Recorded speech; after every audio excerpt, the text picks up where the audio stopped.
I was in the lab doing practicals of, I think it was chemistry. We're in the chemistry lab. I was wearing a lab coat, I will not forget. When comrades knocked at the door and told the lecturer that they're asking for me, I had to go out. The facilitator there who was showing us how to perform those practicals. And then I went out. When I went out, this guy says, Emma, we're waiting for you that side. Millions and millions of us, we fight for this small space that is remaining of 30%. And that's how I think, the system continues even to this day to exclude a lot of black students who are academically sound, they perform, who were identified as leaders of the protest, the Fees Must Fall protest. And then they started victimizing us. We had to fight back. They shoot at us, we throw stones, they punch us, we go after them at night.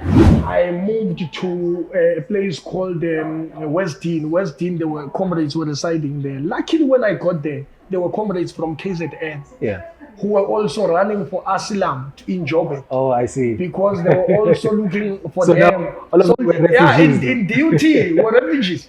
So in duty, the soldiers were looking for Abobunkosi Kanyile. Well, Lochani, welcome to yet another episode of The Big Seat. And today, I'm happy to be sitting with somebody whom I've watched, just pave through the ways of local governance structures, be it the ladder or be it organizational ladder. He has done it all. It's none other than Born Gift Sipho. That's the name they gave him, Usipho. But however, his brother decided, no, man, you must be a mafia. Well, I'm joined by Mafia Fane, a ward councillor in Ward 11 of Nkomazi Local Municipality, Gawoyi. And he happened to contest the EFF presidency of the EFF Student Command. Remember, it was called Student Command before now, the newly formed baby called, is it the Youth Command? It's the Youth Command, yeah. Yeah. Yes. Mafia Fane joins us now. My brother, greetings. It's a pleasure to have you. We are going to talk about everything, politics and obviously local government, but it's great to have you. No, greetings to your good self, and of course, let me greet the listeners and the viewers of The Big Seat. Yes, sir. Yes, sir. A very aspirant podcast. Yeah. Soon to be the best in the country. No, definitely. So I like the diction, soon to be the best in the country, but Absolutely. In the regional specters. No, it's definitely number one. Okay. There's nothing. Yeah. Without a doubt. My brother, maybe, I use as a preamble to say Born Sipho, but the big brother comes and says, look, you should be mafia. Yeah. Growing up as Usipho, how big is the family? What is the family dynamics? How's the background? Okay, right. So, Mafia is a young man born from a small village called Gawoyi. Yeah. In Ward 11 in Nkomazi. I was raised by a single mother who happened to work in Komati Port. Sure. In a garage called PP Garage. The garage is still there even now. And then she later moved to Sasol Garage, where she was working with other females there as well. And then I think that's where she met my father. Yeah. Because my father was crossing and then coming from work, and that's where they met. And I think that's how I emerged. That's how I came into the world. And then when I was born in 1996, so when my mother goes through the story, she tells me that when I was born, my brother was on deployment in the SATF because he was a soldier in the South African Defence Force before it became national. Sure. And then, so he was on deployment, and then I was born. I think 2 days later when I was born, he came back home. Jeez, yeah. Then I'm told by my mother that he took me up and he looked at me and asked my mother, what's the name of this guy? Yeah. And my mother said, no, this is Sipho. My brother said, it will never happen. It will never happen. This is a mafia. Sure. And that's how the name was given to me. And then there was a neighbor as well. Yeah. Magelamnisi, in my language. And then the name of Sipho, when she also had the name of Sipho, She told my mother that no, you can't give this young man names that belong to old people. Yeah. So this guy is surprised. Wow. So these are the two names on my identification document. Yeah. And in my family we are 6. Initially we were 9. We're all children of Titopi Louisa Mashele. Yeah. So my mother, that's the name of my mother, Titopi Louisa Mashele. Yeah. And then she gave birth to 3 boys and 3 girls. Yeah. And the brother who gave me the name of Mafia, by the name of Mandla, Yeah. he is the eldest. He's Wow. number 1 in the family. I think he's towards 60 years now. Sure. He's a very old man, Yeah. but he's still alive. So all 6 of us were still alive. Yeah. And then the 3 that I'm speaking about, immediately when they were in their infant stage, they did not make it through, and they had to depart this world much earlier. Yeah. So yeah, there are not much dynamics from my family really. Yeah. Yeah. It's a quiet family, Sure. but it's a family of people that are very much determined in everything that they do. I'm the Sure. first generation student. By that I mean I'm the first in the family under my mother's descendants to go to varsity. Sure. So there's just those problems that Yeah. most of them, they are used to working for Yeah. themselves, and really they've never been people who really took formal education as something that should be pursued with much energy. So Sure, yeah, sure. I'm the first generation student in the family. I like that simply because it seems as if it's a unique story when it's told in the corner. Yeah. But when you amplify it, it's the reality of many South Africans. No, absolutely, it is. Musa, you would know that back in the 90s, those who grew in the 80s and in the 90s, education did not really look like the key to success, Sure. just like what Mandela said.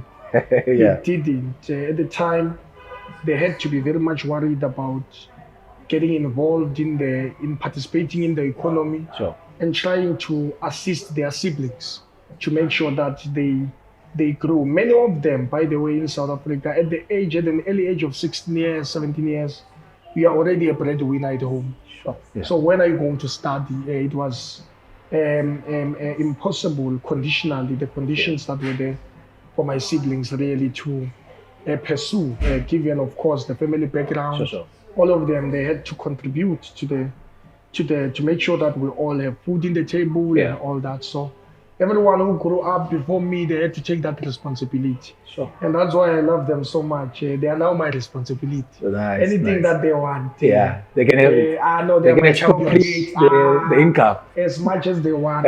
Even the wife is not happy about that, but well, I must not lie and say she's not happy because they're going to hate her. Yeah. It's just my view that obvious, women, Yeah. they will have a problem with that. But to tell you the truth, she understands that I've got a family to where I've got a meaningful role that I have to play. Sure, sure.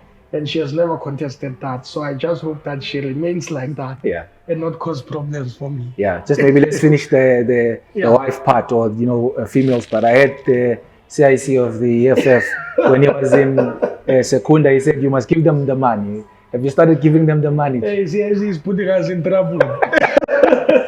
Without a doubt. No, he's putting us in trouble, but the context of what the CIC was trying to say is that we've got a fiduciary responsibility as men Sure. to provide for our families. Sure. That's the crux and the kernel of what the CIC was saying. Yeah. Of course, money is used as a symbol Sure. to get that point across. Sure. To say, as men, we must not fail to look after our families. Yeah. And that's exactly what I'm trying to do also as a young man. I've learned it from a young age, but really, I believe that it's coming up all right. It's not easy. There's a lot of challenges.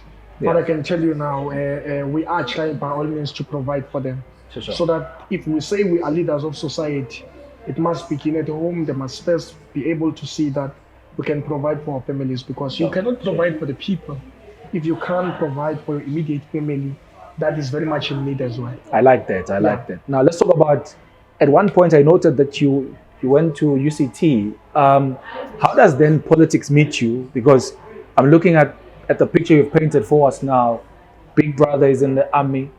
Are you not aspirant of wanting to pursue the already established route? But in Delhi, he has already walked the path. Why then opt for something different? But the guy ran away. I think he left that thing. He resigned at a very young age. It was tough, and I haven't got time to really ask him, why did you go? Because seemingly he had a higher rank in the army. He's a very determined and focused somebody. Sure. That's how we've been raised by our beautiful mother who raised all of us. And but what I realized is that he could not finish. Because he would still be there. Remember, 60 years is obvious the age where people can retire, can look for annuity. But with him, really just decided that no, I must retire at a very young age. Then he came, went to this side. But then mentioning UCT came last. Okay. So my higher cultivation journey or higher education journey started in UJ. So when I left university, when I left matric in 2014, that's when I matriculated. 2015, I had applied in different universities, including UP, TVET University, as well as UJ. So what happened is that the course that I applied for in UP was medicine. And then my second option was LLB. Okay. And then in UJ, I had applied for BSc, physical science, where I would be majoring in biochemistry and chemistry. And later I had to change it and measure in physics and chemistry directly. And then other universities, like I remember even UNIZUL was one of them that I applied to. Then UP rejected my first application. So at the time in 2014, there was this competition of, the minimum requirement for you to get into a medical discipline. Sure. You definitely have to get level 5 in your English, level 5 in your maths, level 5 in your physics. And of course, your life science also must be along those lines. Sure. But I got all that, but still could not be admitted. And why was it that? And it explains the problems that many black learners or young, learners that are coming from public schools are facing. Sure. There are two boards or examination boards in South Africa in the form of the IB and of course the independent one and the NSC. Now, when we apply to institutions, so systematically, you get provisionally accepted on the basis that you are going to maintain your academic performance. And then when you matriculate or when you get your final results, the system will automatically select you. And then you'll be able to then be amongst the selected ones. Now, these ones of the IB, they get their results much earlier. So they are in the system much earlier as compared to the NSC, the NSC which is predominantly black people and predominantly those who are coming from disadvantaged families. I agree. Now the system would, would be crowded by those that are coming from the IEP. Even before our results could be out around the 7th of January and going on. December already they know. And then already they know what is happening with them. And that is not the same thing. Those are not the conditions that poor black kids are facing, because with them they will have to wait for a much longer period, and it disadvantages them. Because when it means that in the field of medicine they want to take at least 100 learners, already 70 of those spaces are full by IB pupils or learners that are coming from the independent examination board. And when we come, we then have to millions and millions of us, we fight for this small space that is remaining of 30%. And that's how I think the system continues even to this day to exclude a lot of black students who are academically sound. They perform. I know of a learner in what do you call this? They will call it Matatin. What 16? I forgot. I think it's Andes or something. I can show you the statement of results of that kid. She got, I think, out of the 7 subjects, she got 5 level 7s and the rest is level 6. She's still trying to get into medicine, and to this day she's struggling. It's the problem that we're facing. And then fast forward, I then took the option of UJ because UP gave me the second option of LLB. Yeah. I was not interested in that at the time, and then I said, no, let me go to UJ. So the advantage about going to UJ is that I wanted to do a bridging course. Sure. So I wanted to use my results that I get at UJ through my June examination. Sure. And then I use those results to apply again to UP. Okay. So that at least they don't just use my NSC results, but they also use the results that I got from UJ. And then we performed very well from January to June in the first semester. The results were good. Luckily, we could secure some distinctions, and then I applied to UP. Yeah. Now the problem started here. I got an email from UP on the 12th of September, 2016. Sure. Yeah, it's 2016 if I'm not mistaken. Yes, then when I got that email, I did not see it. I went to UMP, University of Mpumalanga. Sure. Students' Command was having elections there. Yeah.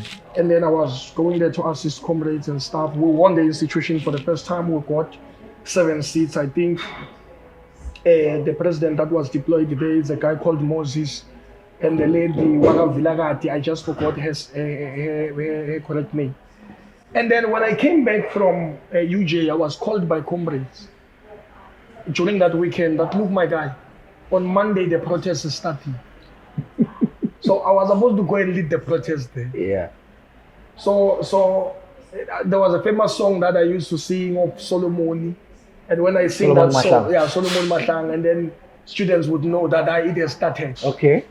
So I said, no problem, I'm coming back. I rushed back to Josie, and then I was there. On Monday, I was in the lab doing practicals of, I think it was chemistry. We're in the chemistry lab. I was wearing a lab coat, I will not forget. When comrades knocked at the door and told the lecturer that they're asking for me, I had to go out. The facilitator there who was showing us how to perform those practicals. And then I went out. When I went out, this guy says, Emma, we're waiting for you that side. I had to tie that lab coat yeah. and go down to the Madibeng block. So the Madibeng block is the management building of a UJ APK Auckland Park campus in Kingsway. Yeah. And then I got there. When I got there, the president of the SRC, it was still a guy called Sonwabile. Okay. He was from SASCO, and he was the one leading the protest, but of course we called it. So my chairperson was a guy called Cyril of Fidel Castro, but I was doing a lot of the singing just to mobilize, Yeah. And then we started that protest, and that is the protest that got me expelled from the University of Johannesburg because things got out of hand. The institution started sending bouncers to come after us. We were identified as leaders of the protest, the Fees Must Fall protest. And then they started victimizing us. We had to fight back. They shoot at us, we throw stones, they punch us, we go after them at night. We also try to resolve the problems that they've caused during the day, without incriminating myself. So those are the issues that were faced with. And then I was expelled on the 4th of October with other 17 students that were expelled with. And then I was afraid of coming home because my mother would then start questioning. So I was staying in a building called OA.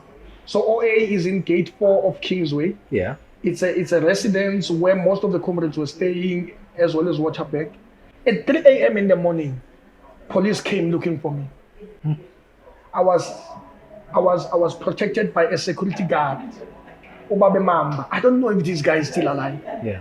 Because I owe him big time. Sure. This guy, the police come and say, look, we want someone inside here at 3 a.m. Yeah. This guy says, no, but you have to come during office hours. Nice, yeah. And then they say, but show us the room. He says, I don't know where this guy sleeps. And then they say, no, but you are defeating the hands of justice. Well, no. Can you show us the warrant that says you must enter? Police did not have warrant. Sure. It was just them just coming to look for a comrade, and then they must arrest me and suspect me. And then this guy said they said, we're going to arrest you. He said, you can just do that, but that would mean you unlawfully arrest me. But I am doing my job in as much as you as police, you're also doing your job. So if you don't want me to interfere with your work, don't interfere with my work as well. Yeah. Immediately when they left, so they were looking for a backup. Immediately when they left, hey, that man ran to my room, knocked in a way that he has never knocked. Hey Mafia, hey Mafia, hey Mafia. Hey Chief, police are looking for you. You must pack your things and go. At 3 a.m. At 3 a.m., I took my bags. I had a smaller bag where I could load everything. You know us men, we don't like large luggage. Yeah. I moved to a place called West Dean. West Dean, there were comrades were residing there. Luckily, when I got there were comrades from KZN. Yeah. Who were also running for asylum in Joburg. Oh, I see. Because they were also looking for so them. Now, all of them were refugees. Yeah, in duty, were refugees. Yeah. So in duty, the soldiers were looking for who is this guy? He's in MK now. Pilani Gazuzu. Okay. They were looking for all those comrades. And then we met all of us there in West Dean, in that refuge camp. Yeah. And then we started laughing. Hey, my man, they almost arrested me and all that. Yeah. And then Bongosi, they finally arrested him. Can you? Yeah, they arrested him. In fact, I'm missing a point. Bongosi was not in West Dean. Yeah. It was Bogazuzu and the rest of the guys who came. Yeah. They were here so that we can strategize and looking for asylum because Bongosi had been arrested. I see. So in December we went to support Kanyile. I think that's where he was at some point released, and then we went to attend his case in Durban.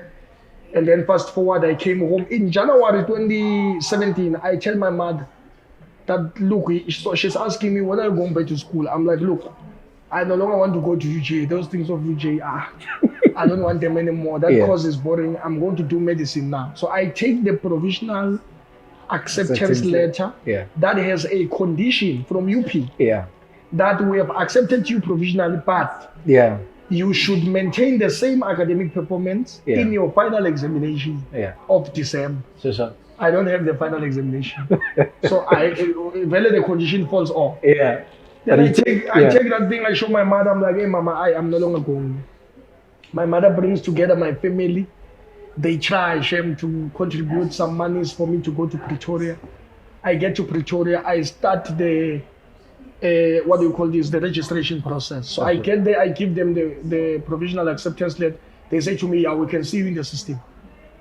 I register nicely. There's the white lady who was assisting me there in UP. Very, very polite, that lady, amicable. She was very much welcoming. Yeah. Then she says, you're coming to do medicine. I'm like, yes, no problem. And then here is your rest. She gives me a rest. It's called Olympus. I think it's still there. It only accommodates medicine students. And then we finish that part. And then I go to the part where I'm supposed to get the student card. There comes my black sister. So my black sister is sitting in front of the system. The system shows her that, no man, this guy, we're waiting for results, that side. My sister is like, hey chief, then what happened? We need the results. Can we have them? I'm like, hey, I did not write that final exam. She's like, why? I said I dropped out. Why did you drop out? I did not have money. That's why I had applied for medicine, because I know there's funding for this. She's like, okay, go back to UJ.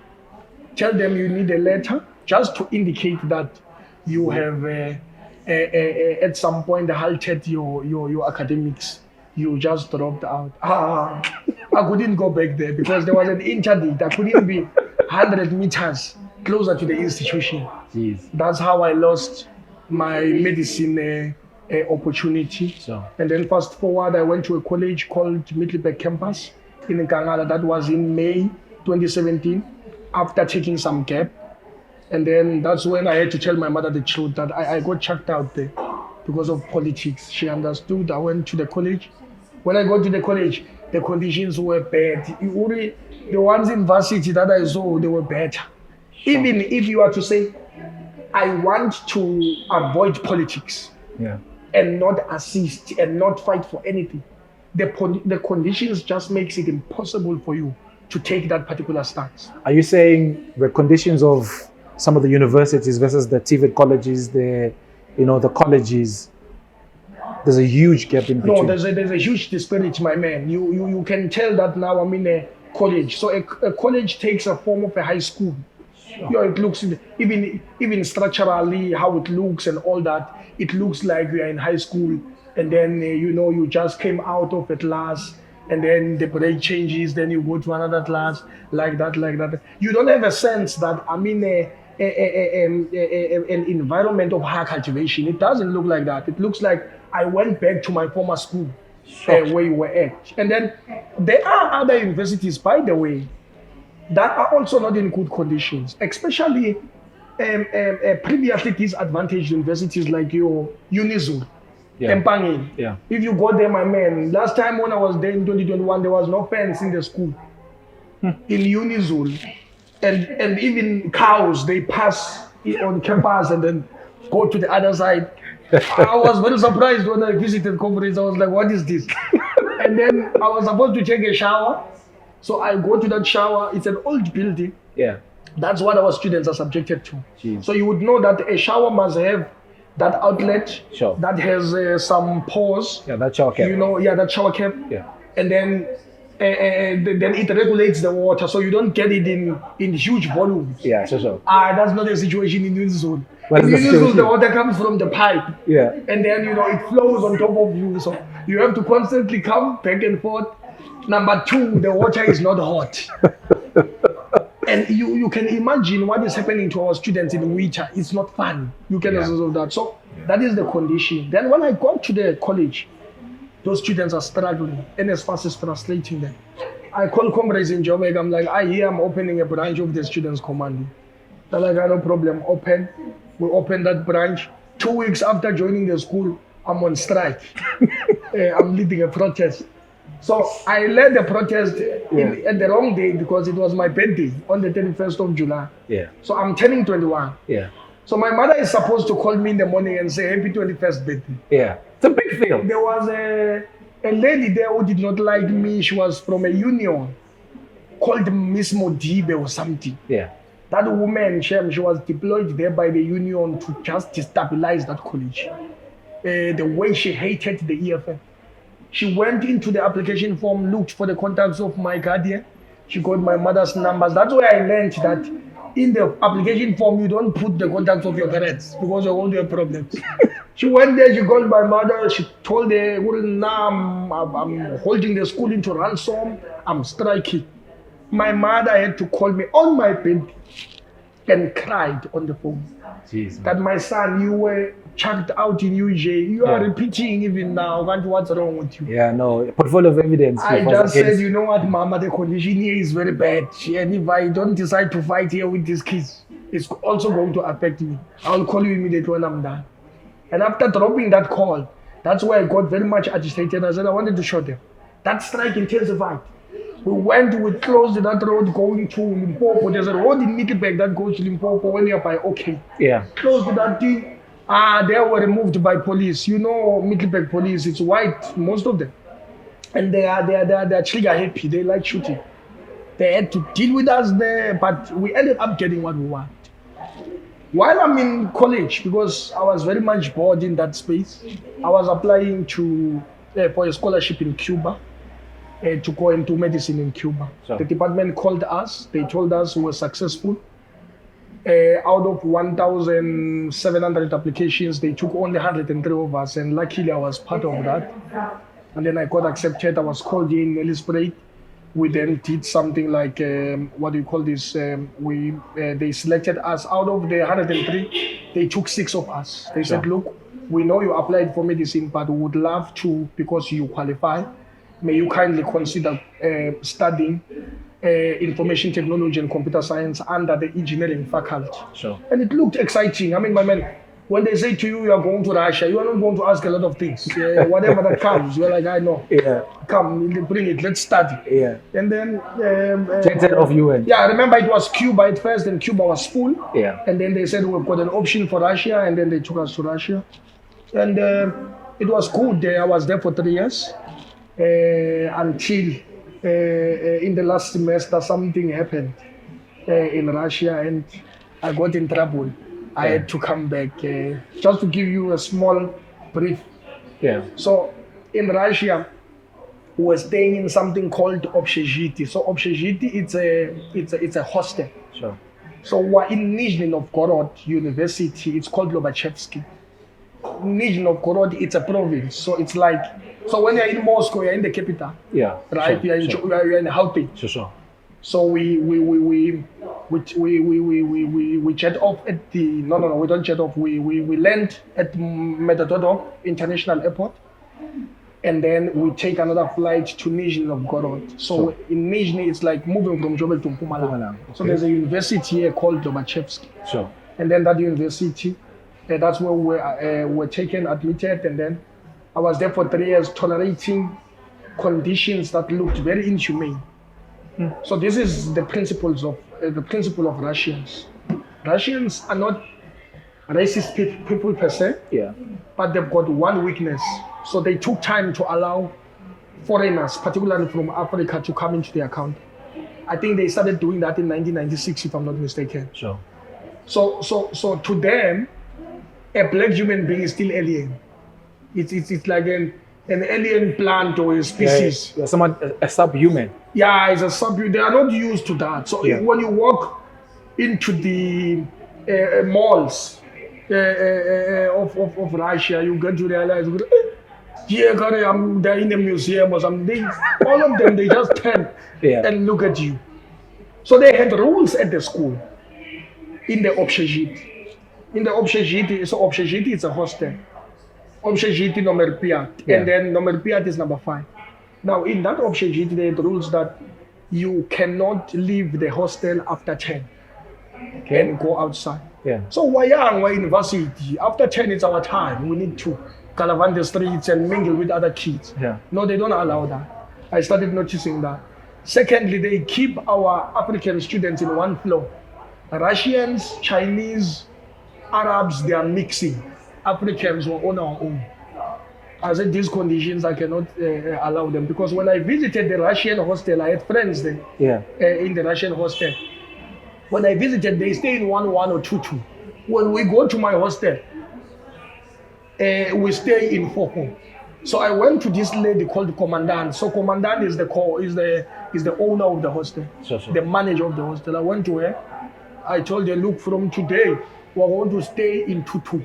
She said, why? I said, why are the Russians and the Chinese staying in 2-2 and African students are in 4-4? We fought there in that office.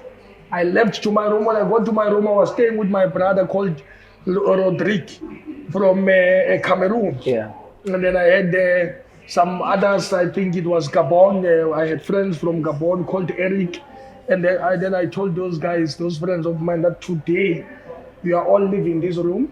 I'm going to stay here. We're going to stay 2 of us. And then you two, I'm going to give you a room downstairs.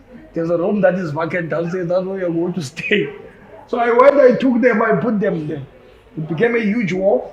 When it became a war, I called all African students into a meeting. And then when we got to that meeting, I addressed them. The Russians sent someone to come and check what's going on. And part of the people who were spying to this institution, it's black students who wanted to be loved by our teachers and our administrators. And then these guys, they told them, and then when they told them, there was a guy who came from the intelligence service to interrogate me. Yeah. And he asked me one question when he got there. So when they called me from my room, I had to sit like this. And that guy was sitting on the opposite end of the table. And he asked me one question: are you a terrorist?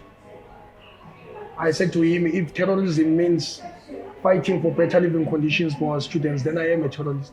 He told me to leave the door. So at that time, you're not afraid. I mean, you are there on somewhat of a scholarship. You are typically a foreigner in that land. Yeah, of course. But to me, in my mind, it was not like that. You know, these things of democracy, they're a problem. You keep thinking that you can do as you wish everywhere. Yeah. And but the main aim there was to raise a frustration that African students, they cannot be treated differently on the basis of the color of their skin, on the basis of the texture of their hair. They ought to be treated as human beings because we also live an intellectual life. The fact that it's not lived out in the white community does not make it less intellectual.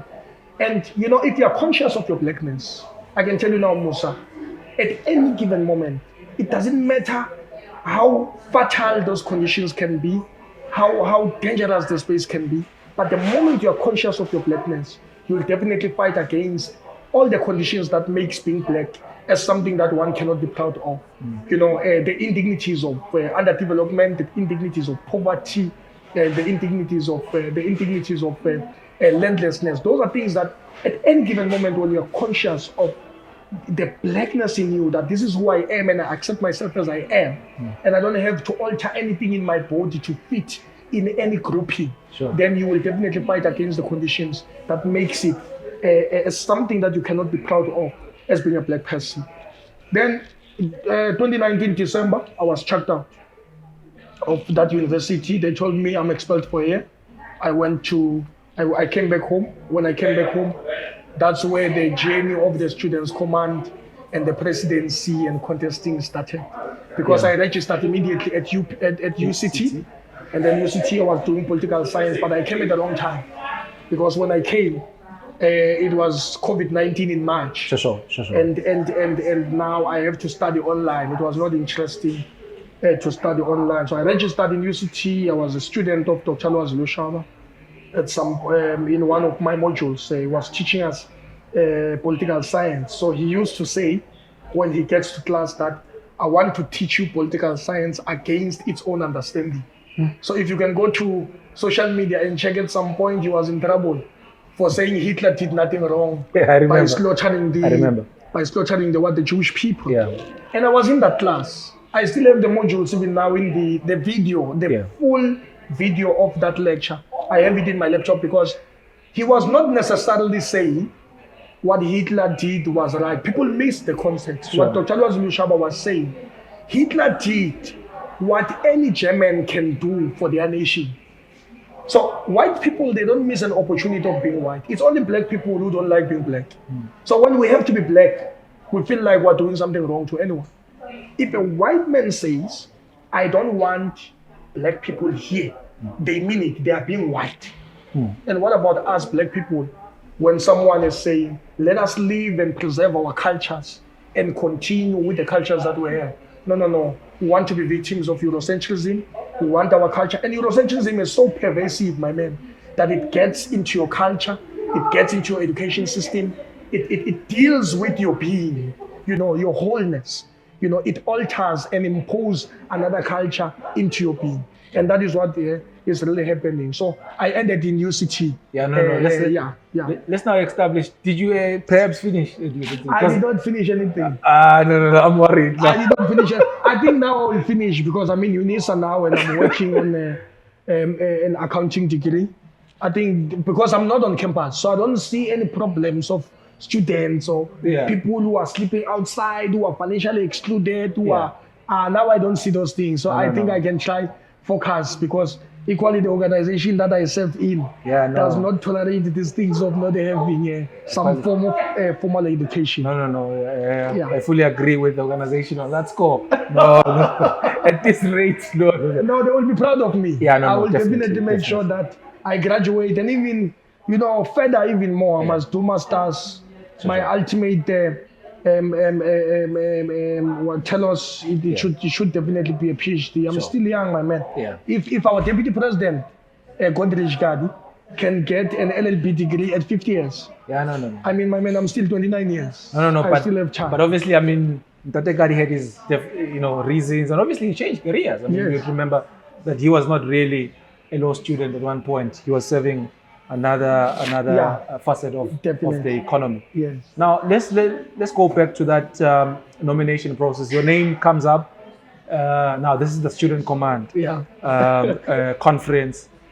Somewhat your name comes up for presidency. I remember the presiding officer being that day, Terry. He says, Mafia, come and extrapolate yourself. Tell us which position are you on. You rise up to the occasion and say, I'm available for presidency. Well, it was in that conference, unfortunately, you did not reign supreme. I mean, you were beaten by Sihle Lonzi. In hindsight, I mean, how's your relationship with Sihle? Looking at his contribution, but also how he has, plummeted into the structures of the EFF, contributing immensely, largely for students. And how do you reflect into that moment? And there's never been an important moment in the journey of politics in my life than that moment. Because in that moment, I got to really understand myself and the potential that I possibly carry, if there's any potential. Sure. If you can remember very well, if you can go to my Facebook, I pinned that post where I wrote a statement immediately after the conference, narrating on the journey that we had traveled, and of course the democratic process that unfolded in that conference, which Sure. I supported. Sure. That it was completely democratic, and the level of engagements, because conferences, these are festivals of ideas. It's moments or spaces where thoughts should thrive, and of course answers to complex issues is not just based on common sense argument, but of course we should from time to time delve into our ideologies that we subscribe to, to make sense of certain things and realities in society. And I can tell you now, my man, it was an interesting conference. I don't think, okay, maybe after 2017, there was a conference of Peter Kietse and Abu Naledi at the time, Naledi Chiro was a member of parliament now, and Abu Bonkosi, when Bonkosi was still in the EFF, and the Benz Mapengwa. Very interesting, intellectual, where they were speaking of people who, all of them, when you look at them, they possessed, that level of capacity and potential. And then our conference as well, in terms of arguments, the delegates were super. The contributions and commissions, the ideas that were on the floor, it was beautiful. Why do I say it was an important moment? I traveled the whole country in pursuit of this entire idea, that of course we should be given an opportunity to lobby the ground. So can we be supported for the position of presidency? And we did give them a plan, a blueprint in terms of what is it that we want to achieve. And delegates did not see it the way we wanted them to see it. The margin was not too huge, it was very little. And instead of being disgruntled about that, I got to appreciate that even if I did not win the hearts of majority of the people in the conference, but at least the ideas that we represented at least could manage to capture a huge margin of people that were in the conference. Because if you can remember, in a conference, you first have to reach threshold. Threshold is 30% of the total attendance. The total delegation in the conference was 588. To reach threshold, this was not a joke. So you had to get a significant margin of people. But also when the outcomes came out, it showed that we got a huge support from these students who were attending as delegates at the time. And democracy prevailed. If you go to the principles, the key principles of organizational democracy in the constitution of the EFF, section 6, there is what we call democratic centralism. So the key ingredients of democratic centralism is understanding that the views of the majority, they reign supreme over those of the minority. And that is what happened. So even if you get 10 votes, I get 9 votes, the fact that it's just a margin of 1 does not make me majority. You are majority. And then what democracy says is that the view of the majority will be the one that prevails.